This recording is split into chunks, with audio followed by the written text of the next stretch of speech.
우리 선교 보고하기 전에 먼저 말씀 한 구절 봅니다. 우리 사도행전 4장 1절에서 2절 말씀인데, 한번 같이 한 목소리로 1절, 2절 한 목소리 같이 읽겠습니다. 사도들이 백성에게 말할 때 제사장들과 성전 맡은 자와 사두개인들이 이르러 예수 안에 죽은 자의 부활이 있다고 백성을 가르치고 전함을 싫어하여. 아멘. 여러분, 오늘 본문을 보면 사도들이, 제자들이 예수님의 부활을 증거합니다.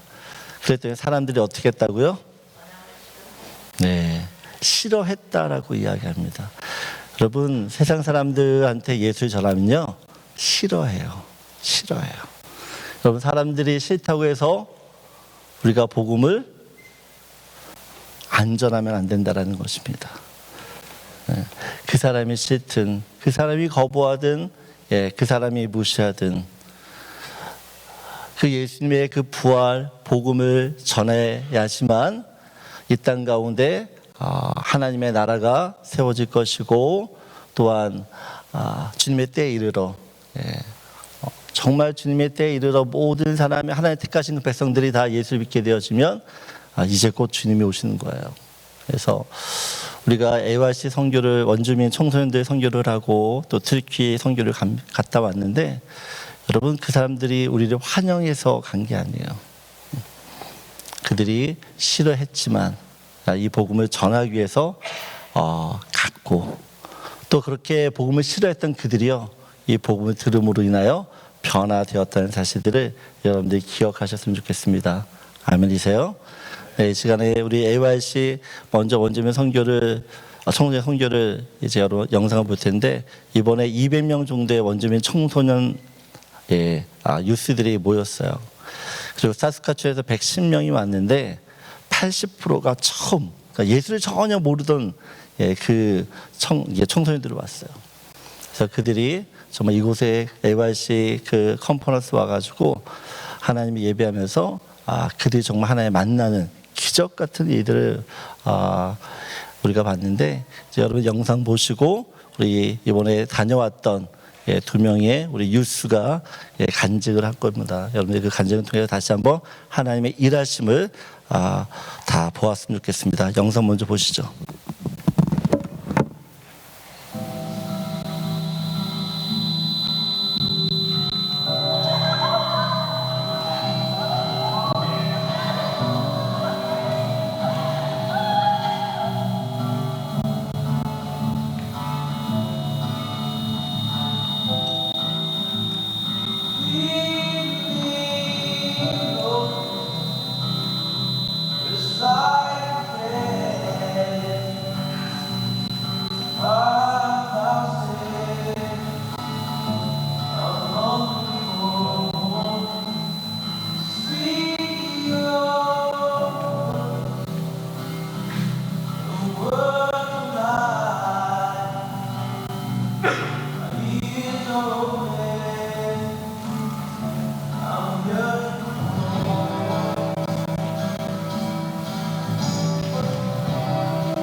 안녕하세요. 제 이름은 문은서입니다. 이번 봄은 제가 세 번째로 참여한 AYC였습니다. 이번 선교를 준비하면서 저는 많은 걱정과 두려움을 가지고 있었습니다. 지난 여름 AYC에서의 경험이 그리 좋지 않았기 때문입니다. 같은 조에 있던 원주민들이 저를 무시하고 혼자 두라고 말하며 저를 잘 대해주지 않았습니다. 이러한 경험들 때문에 이번 선교를 준비하는 과정이 쉽지 않았고 제 마음에는 걱정과 불안, 두려움이 가득했습니다. 하지만 바로 이러한 상황들이 오히려 저를 하여금 하나님을 더욱 간절히 붙들게 만들었습니다. 저는 제 모든 어려움과 감정을 하나님께 내려놓으며 기도했고 선교를 위해 가족과 함께 다시 한번 기도했습니다. 그때 하나님께서 엄마를 통해 두려워하지 말고 이것이 우리의 일이 아니라 하나님의 일이니 하나님을 신뢰하라는 말씀을 주셨습니다. 이 말씀은 제 어깨에 있던 큰 짐을 내려놓게 해주었고 저는 하나님을 온전히 의지하며 이번 선교를 나아갈 수 있었습니다. 이번 AYC에서는 처음 참여한 원주민 친구와 함께 시간을 보내게 되었습니다. 저는 그 친구에게 내가 어떻게 하나님을 만났는지 이야기하면서 예수님을 전했습니다. 그 친구는 자신의 아픔과 어려움을 제게 나누어 주었습니다. 그 친구는 2년 전에 아빠를 잃었고 여전히 그 상실의 아픔 속에 있었습니다. 저는 그 친구에게 예수님께서 우리의 아픔과 고통을 치유하시고 회복시킬 수 있다고 말했고 모든 예배와 설교에 참여하도록 도왔습니다. 놀랍게도 그날의 모든 설교와 간증은 아버지를 잃은 경험이 있는 사람들의 이야기였습니다. 저는 이것이 단순한 우연이 아니라 하나님께서 그 원주민 친구의 마음을 가운데 역사하고 계시며 그 마음을 조금씩 열고 계신다는 것을 느낄 수 있었습니다. 그날 밤 저는 그 친구를 위해 기도했지만 그 친구는 아직 하나님께 온전히 마음을 열지 못하고 있었습니다. 그러나 저는 하나님께서 마지막 순간까지 반드시 역사하실 것을 믿었고 하나님께서 그 친구를 만나줄 것을 믿고 계속 기도했습니다. 그 친구는 집회에 참여하고 싶지 않아 혼자 있으려고 했고 그럴 때마다 저는 낙심되기도 했습니다. 하지만 하나님께서 끝까지 그 원주민 친구를 포기하지 않으셨습니다. 마지막 날 기도 시간에 그 친구는 자신의 모든 짐과 아픔, 슬픔과 어려움을 주님께 내려놓았습니다. 그 후 그 친구는 마음이 한결 가벼워지고 기쁨을 느꼈다고 고백했으며 그것이 모두 주님 덕분이라고 말씀했습니다. 솔직히 말씀드리면 이번 AYC 기간 동안 선교를 포기하고 싶었던 순간들이 많았었습니다. 감당하기 힘든 상황이 너무 많았기 때문입니다.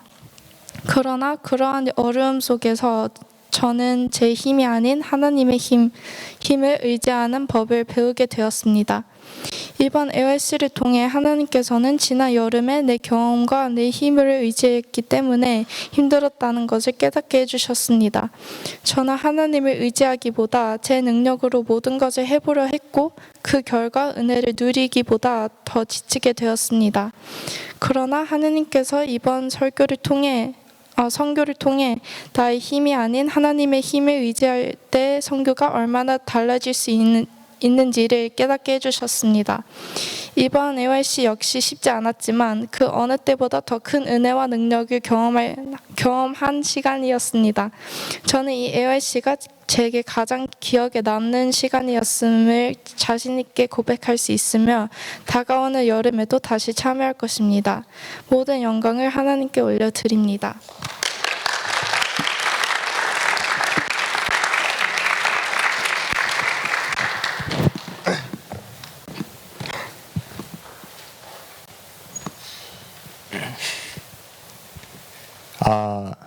요즘 제 마음가짐이 많이 바뀌었다는 것을 많이 느낍니다. 그 계기가 이번 AYC를 통해 다녀온 원주민 선교였는데요.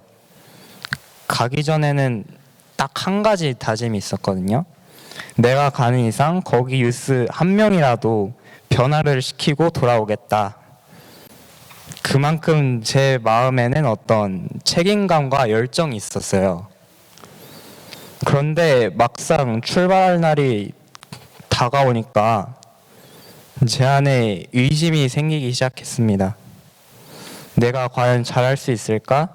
이 질문이 계속 머릿속을 맴돌았는데요.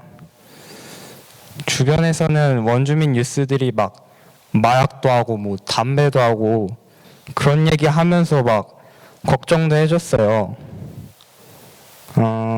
저는 그런 부분이 크게 두렵진 않았는데 사실 제 마음속에는 더 큰 부담이 하나가 더 있었습니다.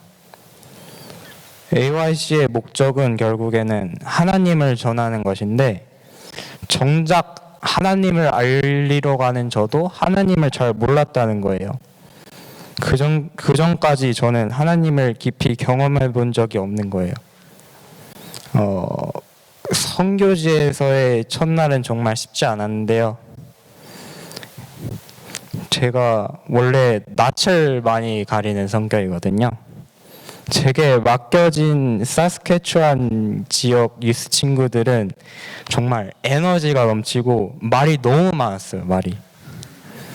네 명 모두가 너무 활발해가지고 그 속에서 저는 점점 지치고 위축되는 제 자신을 보게 되었습니다. 이름을 외우는 것부터 무엇을 해야 할지 모르는 상황까지 내가 왜 여기 있을까?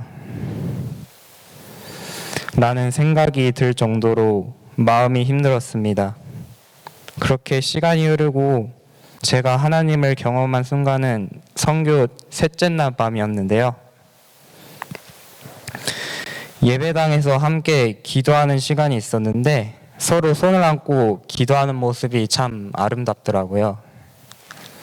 하지만 솔직히 저는 많이 지쳐 있었고 그 시간이 빨리 끝나기를 기다리고 있었습니다. 그때 제 눈에 한 장면이 들어왔는데요. 한 원주민 친구가 혼자 앉아서 울면서 기도를 하고 있었습니다.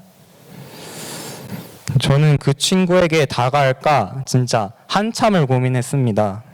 근데 아무도 그 친구에게 가지 않는 모습을 보고 제가 조심스럽게 다가가 손을 얹고 기도를 해줬습니다. 하나님, 이 친구의 아픔을 다 가져가 주십시오. 그렇게 기도를 마치고 보니 또 다른 한 친구가 혼자 기도하고 있는 모습이 보였습니다.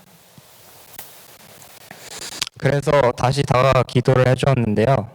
사실 저는 원래 먼저 다가가서 기도를 해주는 사람이 아니거든요.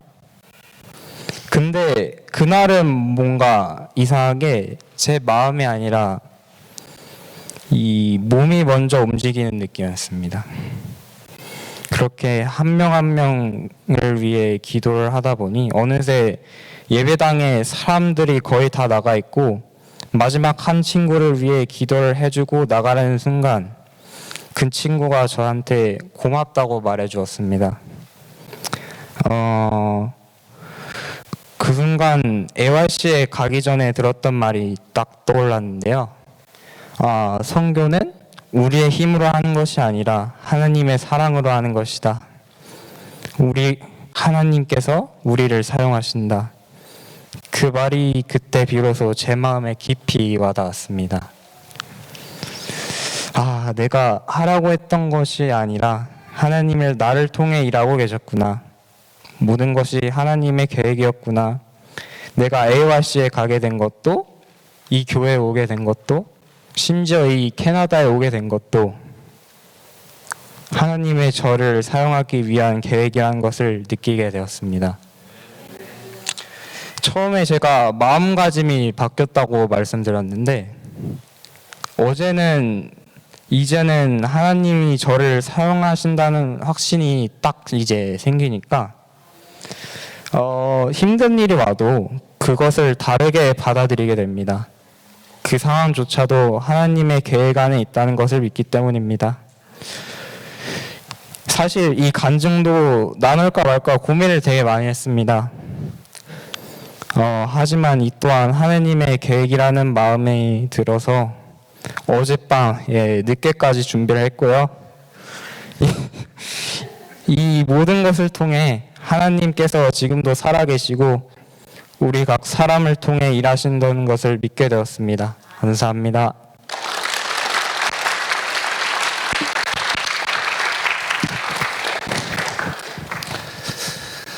네, 제가 원주민 청소년 AYC 선교를 계속하는 이유 중에 하나가요. 우리 아이들이 변해요. 우리 아이들이. 네. 그래서 저는 사실 원주민들, 청소년들을 선교한다라고 해서 가지만 우리 아이들이 더 많이 바뀌고 오고 하나님 만나기 때문에 이것이 원주민 청소년뿐만 아니라 우리 애들한테도 너무나도 귀한 시간이기 때문에 여러분들 계속해서 이것을 위해 기도해 주시고 여름에도 이제 8월 10일 날 있습니다. 어른들도 오셔서 같이 그 원주민 애들이 예배 드리는 모습을 보면요 가슴이 뛰어요. 얼마나 이 하나님의 크신 은혜들이 있는지를 여러분 다 보시면 좋겠습니다. 네, 계속해서 우리 AYC에서 기도해 주시고요. 우리 이제 트리키의 단기 선교 영상 보시고 이제 보고 듣겠습니다.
예, 저희는 여호수아 2장 1절 말씀, 그 땅과 여리고를 엿보라라는 말씀을 가지고 튀르키예 땅을 정탐하는 2주간의 여정을 무사히 마치고 돌아올 수 있도록 저희를 위해서 기도해 주시고 또 후원해 주시고 또 염려해 주신 성도님들께 진심으로 감사를 드립니다.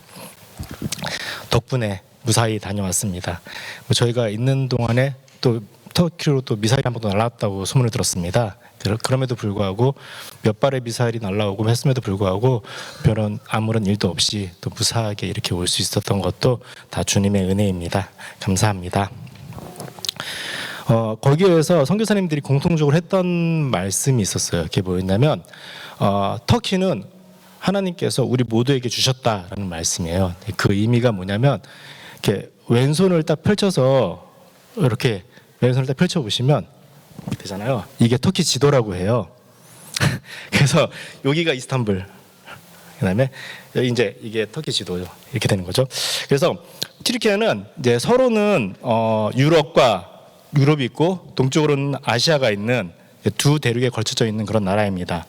서쪽으로는 이제 그리스와 불가리아, 그리고 동쪽으로는 이란, 아르메니아, 아제르바이잔, 또 남쪽으로는 시리아, 그리고 이라크 등의 총 8개 국가가 함께 인접해서 국경을 접하고 있어요. 그래서 특별히 이제 선교라든가 아니면 또 뭐 예전에 그런 무역이라든가 그런 곳을 있었을 때 굉장히 전략적으로 중요한 어떤 그런 요충지였고 영적으로도 아주 최전방인 그러한 나라입니다.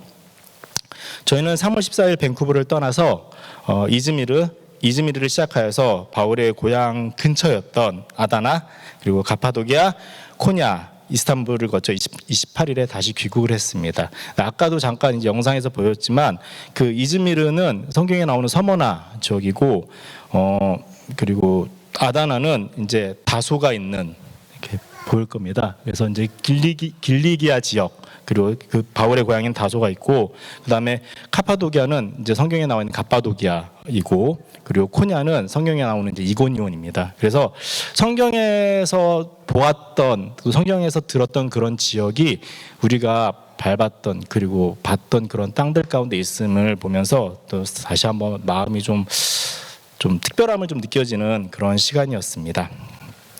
저희가 했던 일들은 아까도 이미 다 보셨겠지만 사진으로 잠깐만 더 볼게요.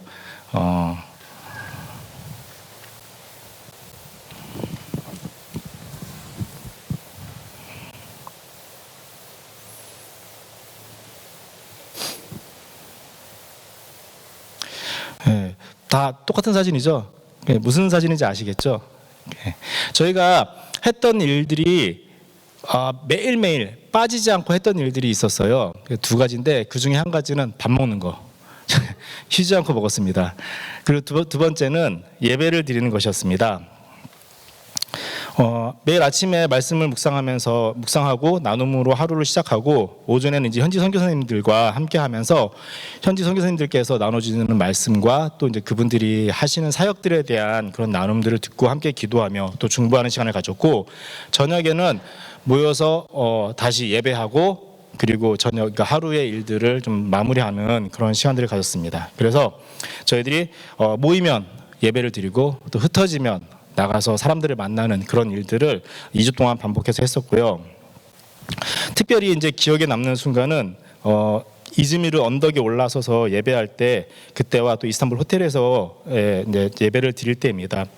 과거 이제 이즈미르 높은 언덕에 세워진 도시가 있어요. 근데 그 도시는 이제 그리스 사람들이 세운 도시인데 이름은 이제 아크로폴리스라고 불리우는 이제 그러한 도시입니다. 이제 아크로폴리스는 높은 곳에 세워진 도시, 높은 도시, 뭐냐 그런 의미로 있다고 하는데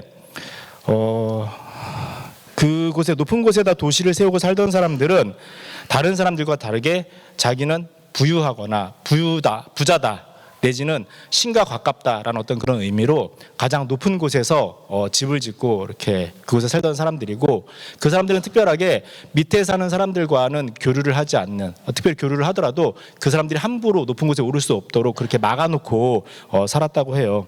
근데 저희들이 그곳에 갔었을 때는 이미 폐허가 되어 버린 그런 성벽들과 성벽들이 남아 있었고, 그리고 그곳에서 이제 예배를 드리는데 그런 마음이 들었습니다. 왜 성경에 스스로 높아지려는 자는 낮추시고 또 낮아지는 자를 높이신다는 하나님의 말씀이 있잖아요. 저기 올라가면서 보니까 높은 곳은 이미 다 무너져 있어요. 그리고 그 높은 곳에 사는 사람들은 대부분이 난민들 내지는 아주 가난한 사람들은 다 그 높은 곳으로 살고 있고, 오히려 부자인 사람들은 다 밑으로 내려가서 살고 있는 그런 모습을 보게 됩니다. 이전에 추구했던, 그 사람들이 추구했던 그런 모습들, 신과 가까워지고자 하는 그런 자들, 그래서 높은 곳에서 계속 살고 싶어 했던 그런 사람들은 자연스럽게 밑으로 내려가게 되고, 또 그냥 하나님으로부터 또는 신으로부터 긍휼함을 얻는 사람들이 점점 하늘과 가까워지고 있는 그러한 모습들을 좀 묵상하게 됐어요. 그래서 그것을 예배를 드리면서 좀 우리의 높아진 그런 마음들을 하나님께서 낮춰주시고, 우리가 겸손하게 되었을 때, 우리가 낮아졌을 때 하나님께서는 우리를 높이신다라는 그런 마음이 좀 들었습니다. 그리고 또 한 가지는 그 이스탄불 호텔 방에서 예배를 드렸을 텐데요. 아까도 이제 예배하면서 그 찬양하는 그런 모습이 나왔는데 굉장히 조심스럽습니다. 밖으로 소리가 새 나갈까봐, 우리 악기 소리나 찬양하는 소리가 밖으로 나갈까봐 아주 조심해서 그렇게 예배를 드렸었는데요. 저 개인적으로는 이전에 제가 과거에 그 중국에서 그리고 말레이시아에서 이렇게 예배를 드릴 때 항상 저렇게 예배를 드렸었거든요. 혹시라도 누가 듣지 못하도록 커튼 다 치고 방문 다 닫고 문 싹 다 닫고, 여름에도 한여름에도 문 다 닫아놓고 그렇게 예배를 조심스럽게 드렸었어요. 친구들과 모임을 할 때도 위험이 되지 않을까라는 어떤 그런 걱정에 그렇게 했었는데, 그때 어떤 기억들이 막 많이 떠오르면서 좀 개인적으로 많은 묵상과 기도가 되었습니다. 그리고 하나님께서 상황과 장소와 상관없이 하나님을 향한 진심 어린 예배를 간절히 기다리고 계시고 있다는 것을 하나님께서 그 자리에서 말씀해 주셨어요. 그래서 저는 그 시간이 굉장히 은혜로운 시간이었습니다.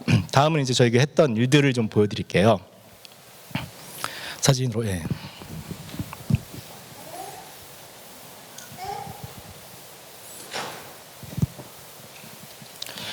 보시게 되면 저희들이 했던 것들은 이제 낮에, 그러니까 예배 후에 나가서 흩어져서 사람들을 만났습니다. 뭐 언어와 뭐 시간과 능력과 열정의 한계가 있어서 복음을 전하기에는 뭐 턱없이 부족했고, 그리고 좀 뭔가 할 수 있을 만큼의 어떤 그런 능력이 안 되니까 되게 많이 좀 하면서도, 친구들을 만나면서도 끝까지 복음을 전하지 못했던 것들에 대한 아쉬움, 그 다음에 충분하게 하나님의 마음을 나누지 못했다라는 그런 아쉬움들이 참 많이 있었어요. 근데 어느 날 저녁에 예배를 드리면서 그 예배 중에 하나님께서 복선이라는 단어를 생각나게 해주셨어요. 여러분 혹시 복선이라는 거 아시나요? 학교 다닐 때 배우셨나요? 영화나 소설 내지는 어떤 이야기 가운데 사용되는 하나의 장치입니다.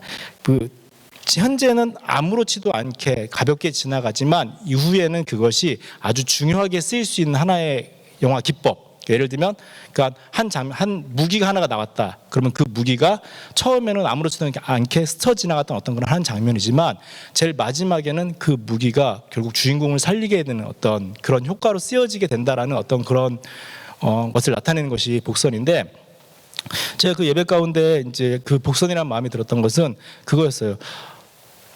제가 사람들을 만나면서, 또 우리가 사람들을 만나면서 정말 많은 것들을 할 수 없었고 많은 것들을 줄 수 없었지만, 그럼에도 불구하고 이것이 하나님에게는, 하나님의 사역에 있어서는 하나의 복선이다라는 마음을 주셨습니다. 우리가 지금은 아무것도 할 수 없었고, 우리가 지금 이 사람들에게 전해준 것은 아주 작은 것이었지만 하나님께서는 이 작은 것을 통하여서 이후에 아주 큰 일을 하실 것이다라는 그런 마음을 주셨어요. 동일하게 저도 아까 그 AYC 간증을 나눴던 우리 그 유스 친구들의 이야기를 들으면서 저 친구들에게 하나님께서 동일하게 했던 이런 작은 행동들, 짧은 시간에 어떤 그런 이야기들이 하나님이 그들이 만났던 사람들 이후에는 그 순간을 통하여서 그 영혼들에게, 그 친구들에게 큰 일을 행하실 것이다라는 그런 마음이 들었습니다. 그래서 그게 너무나 감사했고, 동일하게 튀르키예에서도 그러한 일들, 우리가 만났던 영혼들이 동일하게 하나님께서 그렇게 사용해 주시기를 좀 바라는 마음이 있습니다. 그리고 우리가 친구들을 만나면서 이제 또 했던 것들이 복음 잔치였었어요. 아까도 이제 보셨죠? 그 완벽한 퍼포먼스의 태권도. 깜짝 놀라셨죠? 예. 그리고 나오지는 않았지만 아주 아름다운 선율의 악기 연주와 그 다음에 아름다운 목소리를 부른 노래들, 그리고 뭐 그런 여러 가지들, 진짜 누가 봐도 완벽한 그런 공연들이 있었고요. 그 공연들 이후에 있었던 것이 이제 간증이었습니다. 그 두 분의 집사님께서 간증을 해주셨는데요. 사실 이제 앞에서 보여줬던 그런 놀라운 퍼포먼스들은 다 무시한 채 나중에 들었던 피드백은 간증이 너무 좋았다, 마음을 만져줬다라는 이제 그런 이야기들을 또 선교사님으로부터 또 그 친구들부터 들을 수 있어서 너무나 감사했습니다. 그리고 이제 저희가 또 한 가지는 이즈미르의 선교사님의 필요를 채워주는 일을 하나 했었어요. 그게 뭐였냐면 그 선교사님들께서는 지금 카페를 하나 운영하고 계십니다. 그 한국 음식을 판매하는 그런 카페인데 거기에 홍보 영상이 좀 필요하다고 이제 찍어달라고 좀 말씀을 해주셨어요. 그래서 저희들에게 특별히 준비된 그 이 배우님과 김 배우님이 있으셔가지고 그분들이 무료로 홍보 영상을 찍어주셨습니다. 그런데 제가 옆에서 그거를 지켜봤어요. 봤는데 야, 참 너무 이렇게 못하나 싶을 정도로 그런 로봇 연기와 발연기 이런 것들을 했음에도 불구하고 그 현지의 스태프분들은 너무 좋아하셨습니다. 단지 그 얼굴만 보고 좋아하시고 다른 것들이 아니었던 것 같아요. 하여튼 그래서 그러한 어떤 조그마한 행동들이 또 그분들에게 아주 큰 도움을 줄 수 있었다라는 것이 너무나 감사할 일이었습니다. 그리고 저희가 특별히 그 갑바도기아를 방문했었습니다. 아까도 잠깐 이렇게 나왔고 지하 도시에 대해서 나왔었는데 그 이제 그곳에 계신 분들의 이야기를 들어보니까 그 지하 도시에는 약 400개가 넘는 교회가 있다고 해요. 그리고 그 400개가 넘는 교회들은 바로 이제 성경의 이제 사도행전 2장에 나오는 그런 오순절 성령 강림과 연관이 있다라고 합니다. 그 오순절에서도 이제 갑바도기아에서 온 사람이 있다라고 얘기를 하잖아요. 그래서 그 갑바도기아에서 온 사람들이 그 오순절 성령을 경험하고 그리고 자기 고향으로 돌아가서 자기가 경험했던 것, 또 자기가 봤던 것, 자기가 들었던 것들을 나누게 됩니다. 그것이 이후에 400개가 넘는 그런 조그만 교회들을 만들게 되는 그런 것들을 보게 되었는데요. 좀 많이 반성이 됐어요. 그 오순절에 역사하셨던 그 성령님과 또 지금 역사하시는 그리고 지금 내 안에서 일하고 계신 성령님이 같은 분이신데 그들이 경험했던 그리고 그들이 했던 그런 초대교회 신자들이 했던 그런 많은 일들과 지금 제가 하고 있는 일들의 차이를 보면서 좀 한편으로는 되게 좀 부끄러운 모습도 있고 하나님께 받은 은혜가 큼에도 불구하고 그 은혜에 걸맞지 않는 삶을 살고 있는 저의 모습에 참 많이 반성이 되었던 시간이었습니다. 특별히 저희가 터키에 갔을 때는요, 그 기간이 라마단 기간이었습니다. 라마단은 이슬람 신자들이, 그러니까 이슬람 신자인 무슬림들이 한 달 동안 해가 떠 있는 시간에는 금식을 하는 그러한 기간이에요. 그래서 더 사람들이 경건해지고 싶어하고 더 신과 가까워지고 싶어하는, 알라와 가까워지고 싶어하는 그러한 기간인데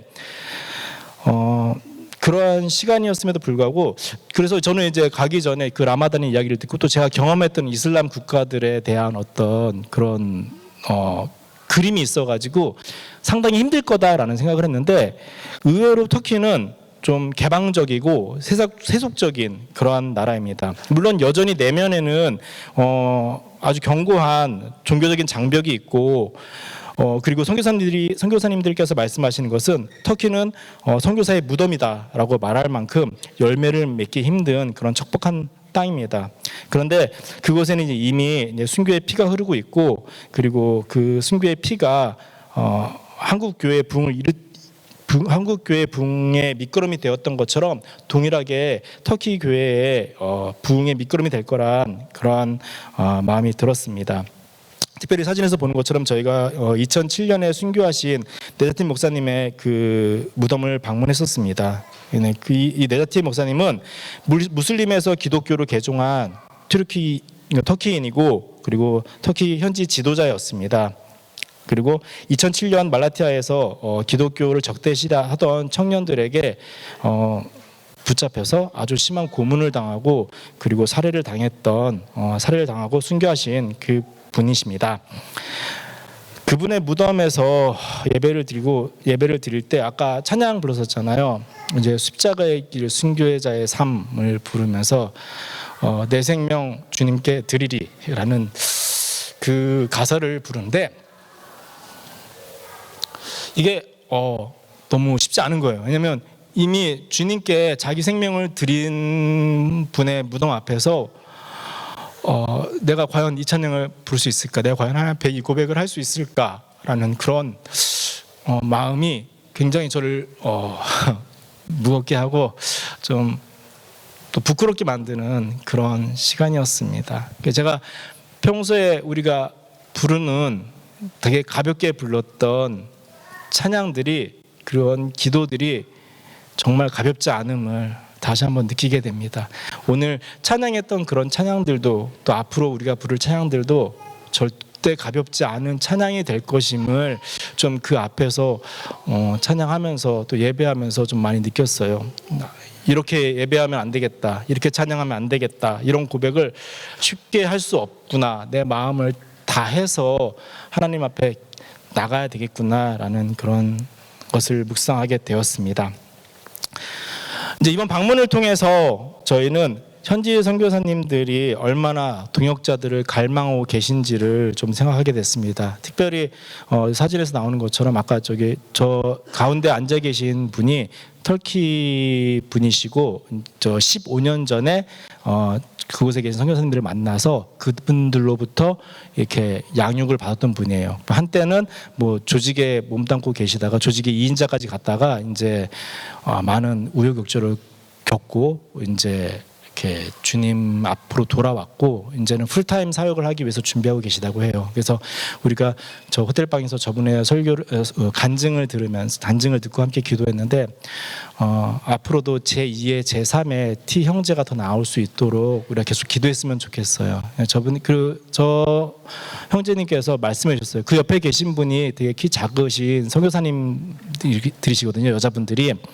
네, 저 형제의 표현에 의하면은 이분들의 키가 나를 만남으로 인해서 줄어들었다라고. 15년 동안 그 형제를 돌보기 위해서 저곳에 계셨던 선교사님께서 얼마나 많이 수고하고 계셨는지, 또 얼마나 애썼는지를 좀 그 형제의 표현으로 들을 수 있었던 것 같아요. 아까도 말씀드렸지만 모든 선교사님들이, 그곳에 계셨던 모든 선교사님들이 공통적으로 했던 말씀이 그거였어요. 여기는 선교사의 무덤이다. 모든 선교사들이 열매를 맺을 수 없었던 그런 땅에서 15년 동안 기도하고 애쓰고 눈물 흘리고 배신당해서 남겨진 열매가 저 형제입니다. 아마도 다른 곳에 계신 선교사님들도 동일한 마음으로 동일한 기도를 하면서 동일한 수고를 하면서 그렇게 나가실 거라는 그런 마음이 듭니다. 그래서 우리가 계속적으로 함께 기도했으면 좋겠습니다. 그리고 저희가 특별히 그 단기팀을 얼마나 그 현지에서 원하고 계신지를 좀 볼 수 있는 시간이었어요. 왜냐하면 단기팀에 와서 할 수 있는 일들이 너무나 많다라고 선교사님들이 말씀하세요. 왜냐하면 그분들은 보안이나 그런 여러 가지 상황들로 인해서 할 수 없는 일들이 단기팀 잠깐 와서 그냥 팍 자유롭게 하고 딱 떠나잖아요. 그러니까 단기팀이 현재 계신 분들보다 단기팀들이 더 많은 일을 짧은 시간에 할 수 있고, 그리고 그 일들을 이어서 선교사님들이 계속 더 많은 일들을 할 수 있기 때문에 여전히 단기팀을 기다리고 계십니다. 그리고 터키에서 하나님께서 계속 일하고 계시고, 아까 말씀드렸던 그런 순교자의 피 위에 더 많은 하나님의 사람들이 계속 세워날 것임을 우리는 믿습니다. 이제 남은 거는 그런 부분인 것 같아요. 우리가 앞으로 계속 튀르키예에 갈 것이냐 말 것이냐, 그리고 우리가 계속 이 땅을 위한 사역을 할 것이냐 말 것이냐는 이제 우리가 결정할 일이고, 그분들은 여전히 뭐 어떠한 모양으로든 어떤 우리가 아니면 교회가 그곳에 방문해 주기를 기다리고 있다라는 것을 좀 여러분들께 말씀드리고 싶습니다. 이 모든 여정 동안 함께해 주셨던 그런 하나님께 감사를 드리고, 그 여정에 함께했던 성도님들께 진심으로 감사를 드립니다. 감사합니다.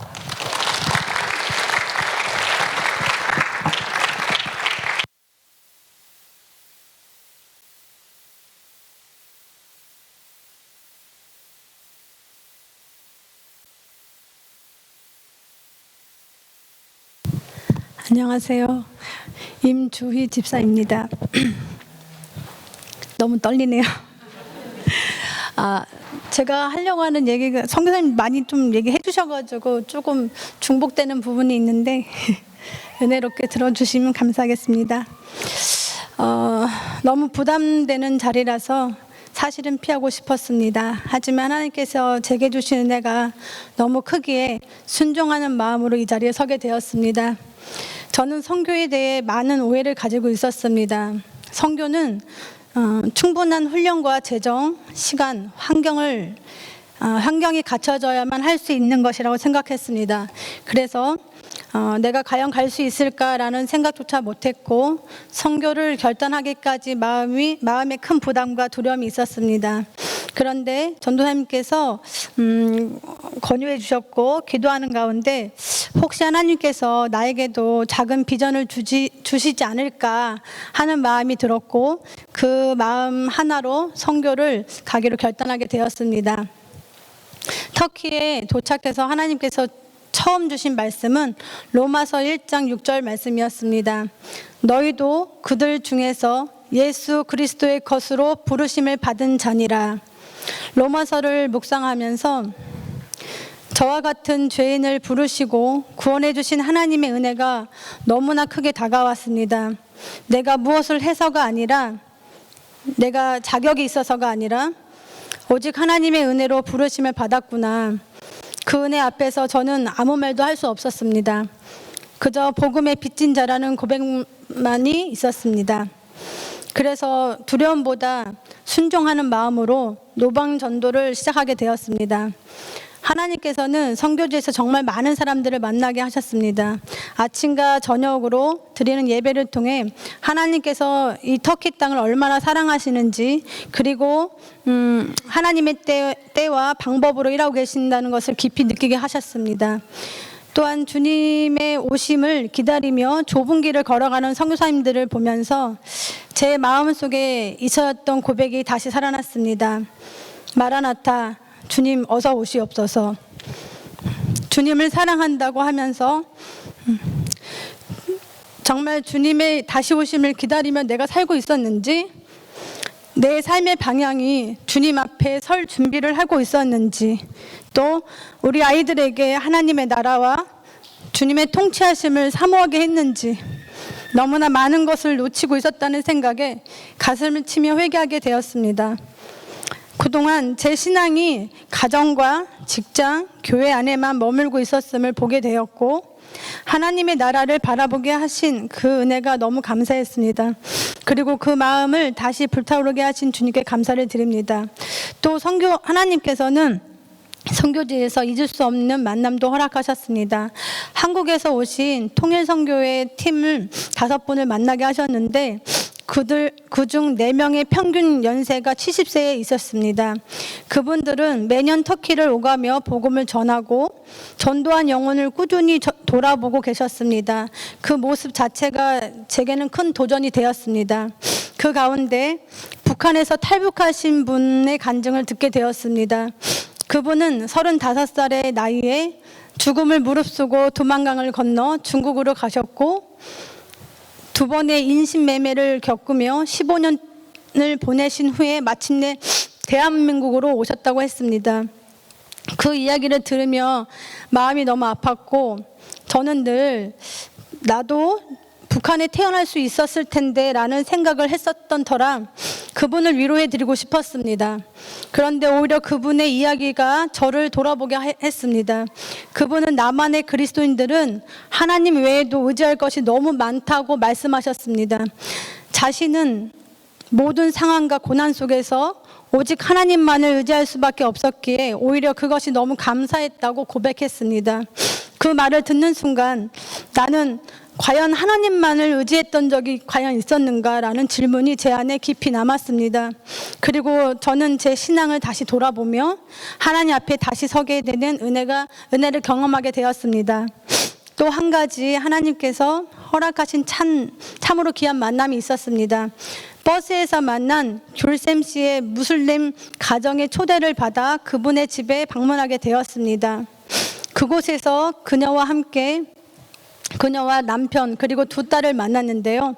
아이들이 한국을 얼마나 좋아하고 저희를 얼마나 진심으로 반겨주는지 그 모습이 참 인상 깊고 감사했습니다. 2 딸은 그중에 큰 딸은 한국에서 대학을 가고 싶다는 꿈을 이야기해 주었고 저는 그 꿈을 위해 기도하겠다고 약속했습니다.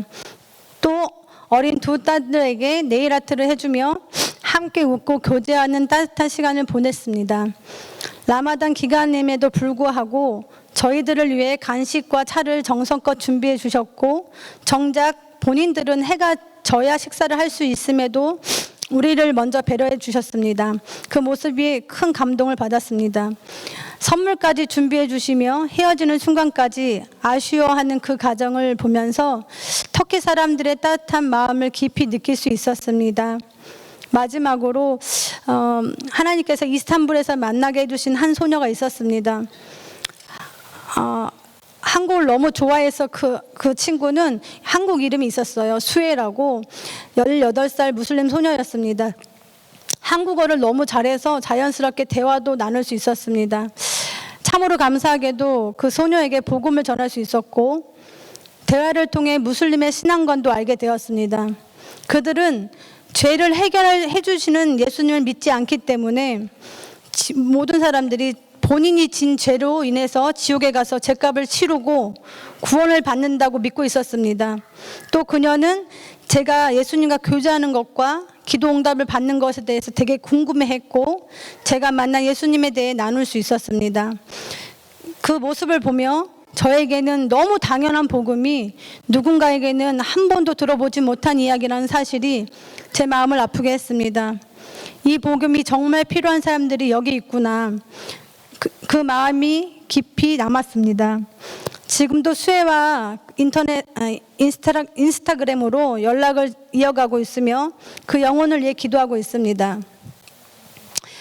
저는 단기 선교가 이렇게 귀한 사역인지 몰랐습니다. 코냐 지역에서 들은 말씀처럼 현재 선교사님들은 신분상의 이유로 복음을 자유롭게 전하기 어렵지만 단기 선교팀은 부담 없이 복음을 전하고 떠날 수 있기에 그 자체가 아주 큰 힘이 된다고 말씀하셔서 그 귀함을 깨닫게 되었습니다.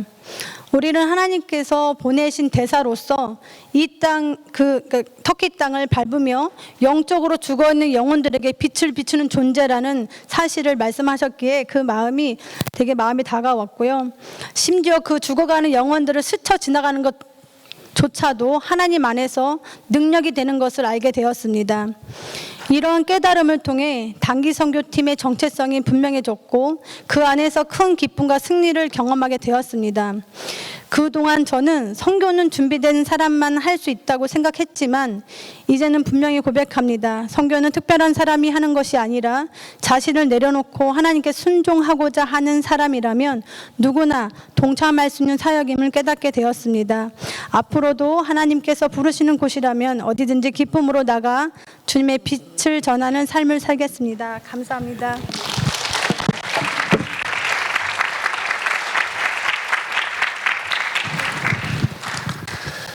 네, 우리 AYC 원주민 선교 또 트리키의 단기 선교를 보고를 들었는데 그러면 선교는요 가는 거예요. 가는 거.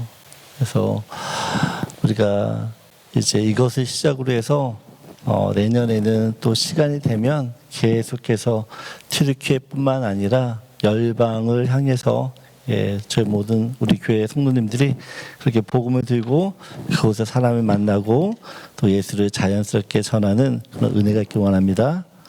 네, 우리 다 일어나셔서 오늘 마지막 찬양하고.